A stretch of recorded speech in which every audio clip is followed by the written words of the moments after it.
One reason manifestation practices aren't working for you is you might just be dabbling in it. A little bit of scripting over here, some visualization over there.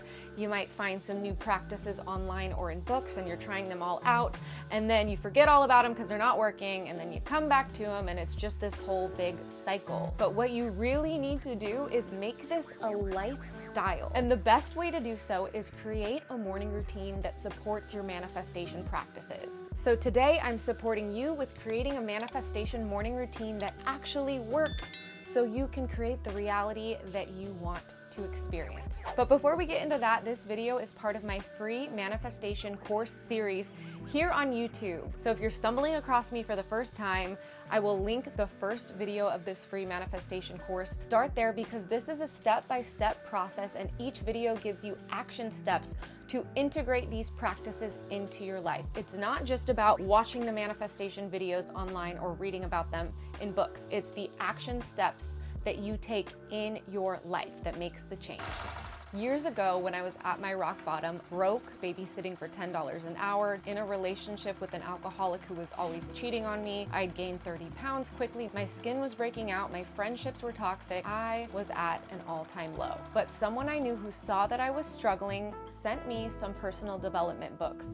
And the very first personal development book I ever read was a book called The Miracle Morning by Hal Elrod. And no, this video is not sponsored by The Miracle Morning. However, that would be awesome because it had such a huge impact on my life. But I read this book and it really struck a chord in me because as soon as I started reading it and saw the action steps to take, the next morning I set my alarm for 8 a.m. and started on my morning routine journey, and my life quickly changed. And that is because I was taking manifestation practices, some of which were talked about in this book, which I will also link the book down below, by the way, and integrating my manifestation practices into my morning routine. And in a very short period of time, my entire life changed. And let me know in the comments, do you have a morning routine and do you like it?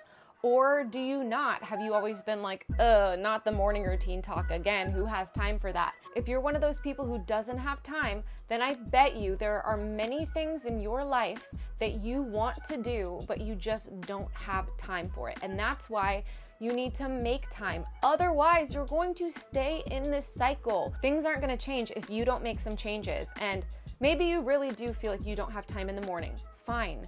Do a nighttime routine, but have some sort of time for yourself to do the practices we're going to talk about. However, I highly recommend doing these practices in the morning because the way you start your day is going to impact your entire day. My first morning routine suggestion is don't have your phone by the bed or even in your room when you sleep. If you're on your phone scrolling at night, for one, that makes it a lot more difficult to fall asleep. So have it out of your room. And then when you wake up in the morning, you're not tempted to just grab it right away and go on social media, check your emails, check your messages, and get distracted by all of this chaos and all of this energy from the online space. So if you can sleep with your phone away from you, that is a game changer. And if you say, I can't do that, my phone is my alarm clock, well, guess what? There's something that can replace that. An actual alarm clock. Anyway, once you're awake, it's time to dive into your morning practices. I like to get some water, a coffee, get all situated. And the morning practices that work best for me are reading a few pages or a chapter of a personal development book, meditation and or visualization, and then journaling, which usually I go for scripting. And if you don't know what scripting is where you journal as if you're already living the life that you want to manifest in present tense. And those three things can take me as little as 30 minutes. Do you have 30 minutes? Can you make 30 minutes for yourself? Because I bet you can. And I'm gonna give you the reason that I go for these practices specifically. First, the reason I like to read some pages of a personal development book is because I'm reading and borrowing the thoughts of successful people who have their life together, who are typically doing really well financially, they have a good mindset, they're emotionally and physically healthy, all the above. And those are the people that I want to learn from. So if I'm first filling my brain with that knowledge, it starts tuning my brain, my mindset, my energy to success. Now for meditation / visualization, those two fall into the same category. Sometimes I'll do general meditations like chakra meditations or energy clearing meditations. Even if I'm not specifically using manifestation visualization style when I'm meditating, it is still definitely a manifestation practice because it's clearing your energy, and you hear the term, become a vibrational match.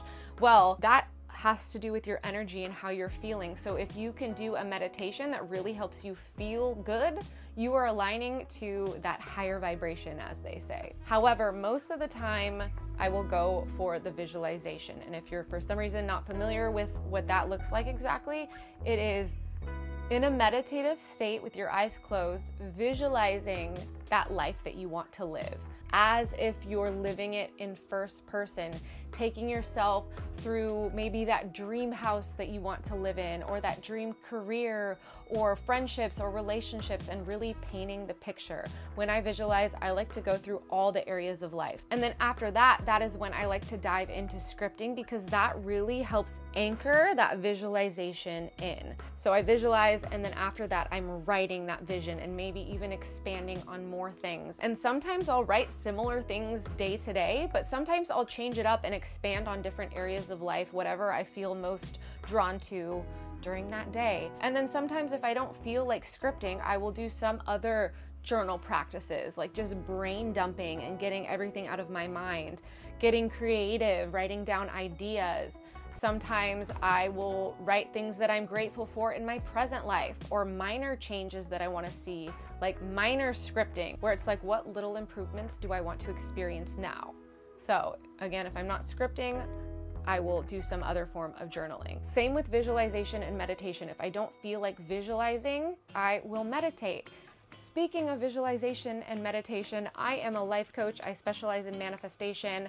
One of the things that my clients love the most about my work happens to be my guided meditations. I have an entire library filled with guided meditations and visualizations, abundance visualization meditations, the ultimate dream life guided visualization, energy healing meditation, chakra clearing meditations, a ton of different things. And my entire meditation vault is now available, and it's on super sale. So I highly recommend looking into that. I will link it down below. It is a great addition for your morning routine. Check it out. And then after I complete those 3 practices, I like to get some sort of movement in, whether that's going on a walk or a hike or doing a workout. Moving my body has been really potent for shifting my energy and keeping me in a good mental and physical space. We focus so much on the meditations and the journaling and the manifestation practices that we don't give enough credit to how important it is to take care of your physical body, not just movement, but drinking water, fueling yourself well, because that deeply affects your energy. And maybe you're like, oh my gosh, well, I definitely don't have time to get a full workout in the morning. Well, go on a 15-minute walk at some point in the day after work. Try it. Can you set the intention of, I will do that this week. I will give myself 30 minutes for 3 practices in the morning, and then at some point in the day, I will move my body for at least 15 minutes and see what changes. Are you going to commit to that? Comment down below if you're going to claim that commitment just for this week. And then if that goes well, can you maybe commit to for the rest of this month during the weekdays? I feel like I personally get really caught up if I have in my mind like, oh, I have to do this thing forever. That sounds like a big ask. So it's really been helpful for me is doing things incrementally. Again, I can do that just for today. I can do that just for this week. I can do that just for this month. And then as those times go by, it starts feeling natural. Now, some pointers that really helped me when I was creating my first morning routine was setting a timer. I actually set the intention to have an hour-long morning routine, and I picked 6 tasks to do within that hour. And I would set a timer for each task. I would set a timer and read for 10 minutes. I would set a timer and journal for 10 minutes. I would do a 10-minute meditation.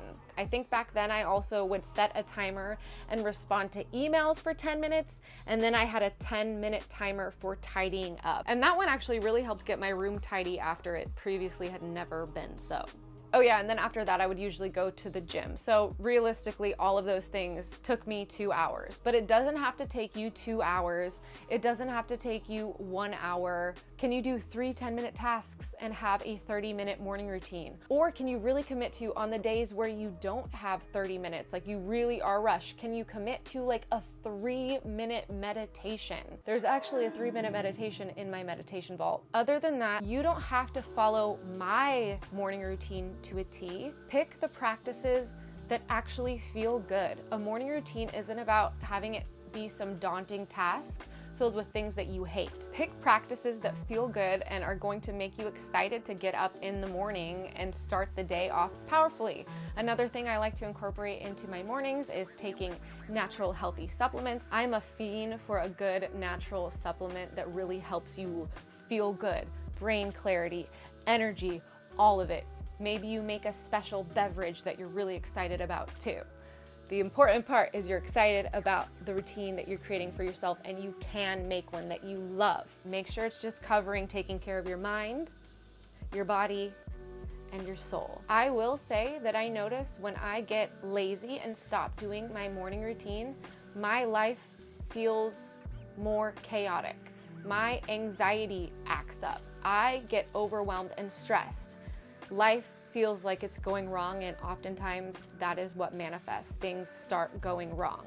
When I get back on my morning routine and take care of myself and do the manifestation practices, my life starts going so well, and I've learned that many times. Click the thumbs up button if you found this video helpful, and click here to continue on with your manifestation journey.